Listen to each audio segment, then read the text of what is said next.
Right now, I do want to bring in some special guests, my friends, Tammy and Lewis Hall. They are back with us ahead of Beacon of Hope ALS Walk. That is coming up on May 30th. And really, your story is one of strength, love, and showing up. Literally showing up. So, Tammy and Lewis, thank you for joining us here this morning in the Live Impact Studio. Thank you. All right, I've gotten to know these lovely folks here for a number of months now since we first met, I think last year, talking about ALS. And Tammy founded Beacon of Hope after learning about Lewis's diagnosis. So, Tammy, take us back. You've been Lewis's caregiver now for how long? And just take us back to the diagnosis of ALS. Yes, Lewis' symptoms started in 2017, and they initially diagnosed him with gastric reflux. And the reason why he went to the doctor is because he was having some difficulty with his voice, like some hoarseness, and it wouldn't go away. Mm-hmm. And so we went through a lot of testing, and in February, when we couldn't figure out what was going on, I asked his primary care doctor to send me to Duke neurologist, and he did. And on that day, February 2020, they diagnosed him with ALS. So it took 3 years to get the diagnosis. Yeah, it took that long. And you're a nurse.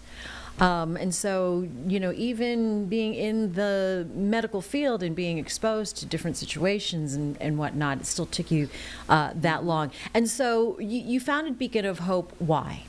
For one reason, or three reasons. For awareness, because, a lot of people don't know a lot about ALS. Even if you say Lou Gehrig's disease, they heard of it, but they still don't know what it is. Mm-hmm. And I think one of the reasons too is why a lot of delay in diagnosis is because the unawareness and what it is. And it can also mimic other conditions, like a stroke or Parkinson or whatever.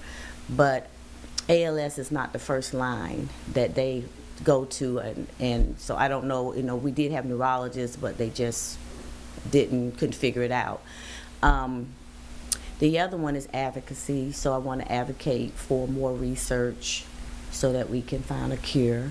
And the other part of it is I have friends now that husbands have ALS, and it's a financial burden. Mm-hmm. And so what we do is assist with medication, equipment, caregiver assistance, resources, respite care, even meals. So whatever they need to have the quality of life, that's what we do. And Lewis, you've been living with this now since 2017, since the diagnosis, but symptoms beforehand.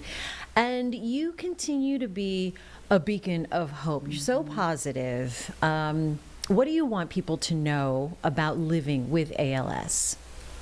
You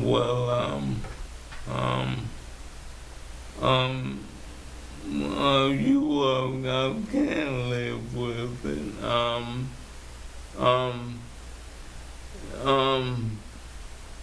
You have to keep a positive attitude, mm-hmm. and rely on family and friends.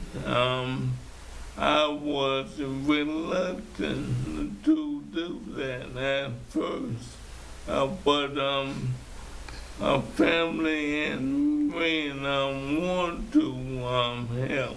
Yeah. And I let them. Look at his smile. Beautiful. You let them. I mean, this is a military hero as well, so I'm sure pride and maybe a little stubbornness got in the way. Yeah, a little bit. I talked to some folks yesterday because it is ALS Awareness mm-hmm. Month, right? Mm-hmm. And the mom also echoed that sentiment to, have the quality life, stay positive, be in the present, mm-hmm. and focus on what you can do. Yes? Exactly. And that's what we do. And that's what they do. Mm-hmm. You having a good day, Lewis? As I'm always, Tammy takes good care of me. and she's my beacon of hope. She knows what I need or want before I do. But all days are good.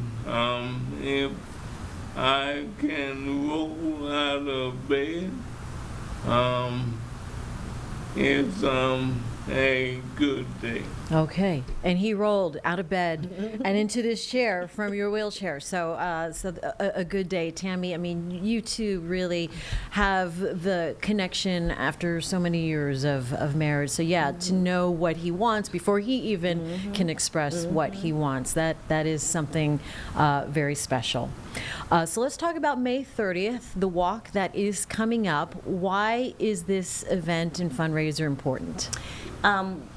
As I said earlier, we help a lot of people with their financial burdens to help them have quality of life. And the only time that we fundraise is in May. I don't want to, ask people to donate all year long. So our biggest fundraiser is May on ALS month. So that's the main reason why it's important to raise money so we can continue to help people with ALS. The walk is at UNC Charlotte on May 30th, 9 to 1, and it's a health fair also, so we'll have vendors out there with like life insurance, nutrition, these different things of that nature, so people can visit their booths and get some information about that as well. All right, very good. And I mean, last time I saw you, it was the session on caregiving and why the support system is also in need of support itself, Right. and the tips and techniques that you need to be a caregiver. But this time it's really about community, Yes. about helping show what we can do as a village and as a community to support your efforts. So do people have time to register still? Yes, they can register. Actually, they can register up until the morning of. I Okay. have it open until the morning of the walk. Last year, some people came and we registered on site as well. Oh, okay, very good. And then if they cannot show up, what are other ways that we can support you? They can also donate through the website, www.beaconofhopeals.org. All right, so anything else we need to know this morning? No, Last parting wisdom words? no, but I think people know what ALS is, but I'll just let them know what it is because I just Yeah, still want technically to what it is, grind yeah. that in Absolutely. their heads. It stands for amyotrophic lateral sclerosis, referred to Lou Gehrig's disease. It is a progressive neurodegenerative disease that affects the spine and the brain, leading to difficulty walking, talking, breathing, and eating. There is no cure for ALS. However, there are medications and therapy that can help slow it up. They say life expectancy after diagnosis is 2 to 5 years, but we know that's not true because we have Lewis here, and it's been 6 years. And if you're counting back the 3 years, it's been, 6, 7, 8 years, 9 years? Mm-hmm. So we know that they can live for decades. Okay. Yeah. No, like I said, no cure. And they say that it could be genetic or it may not be genetic. It could be environmental. For veterans, I have a higher risk of getting ALS because of exposure to toxic substance. So if you put all those things together, you see why they have a hard time figuring it out. Yeah. Yeah. So. But those are some of the things, and and I know Lewis talked about like how he's feeling today. But we and him talked last night, and I just kind of wrote down some of the things that I think people need to know about, like the challenges that we go through with ALS. Okay. And because of his weakness of his legs and his arms, or people with ALS and hands, as you see, they have trouble walking, climbing stairs, standing, speaking, difficulty swallowing. they have loss of independence, like bathing, dressing, going to the bathroom, feeding. Also, emotional impact, like fear, frustration, sadness, anxiety, overwhelming, burnout, grieving, changes in lifestyle, careers has changed now, and the future plans has changed now. Yeah.